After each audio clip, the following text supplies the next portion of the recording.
جیسے ایک غیر مرئی طاقت ہے دنیا میں، کائنات میں، ابلیس، جن، جو شر کا منبع ہے، سرچشمہ ہے۔ آج ہی آپ صبح ڈاکٹر عبدالسمیع صاحب سے سن چکے ہیں کس کس پہلو سے وہ حملہ کرتا ہے،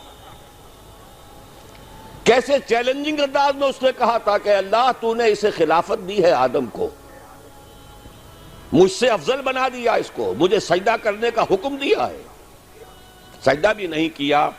اور پوری بغاوت کے ساتھ کہا ہے میں ثابت کر دوں گا کہ اس کی نسل جو ہے وہ تیرے احکام کو ماننے والی اور تیری توحید پر قائم رہنے والی نہیں ہوگی۔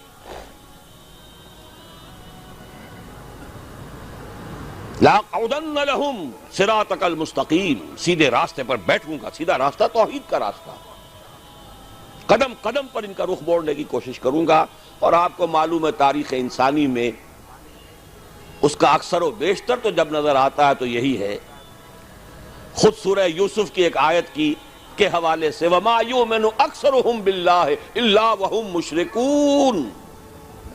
ان کو تو چھوڑ دیجئے جو اللہ کا ویسے ہی کفر کرتے ہیں، انکار کرتے ہیں، وہ لوگ بھی کہ جو اللہ کے ماننے والے ہیں، اللہ پر ایمان رکھنے والے ہیں، ان کی بھی اکثریت مشرکین پر مشتمل ہے۔ سورہ یوسف کی آیت ہے وَمَا يُؤْمِنُ أَكْثَرُهُمْ بِاللَّهِ إِلَّا وَهُمْ مُشْرِكُونَ۔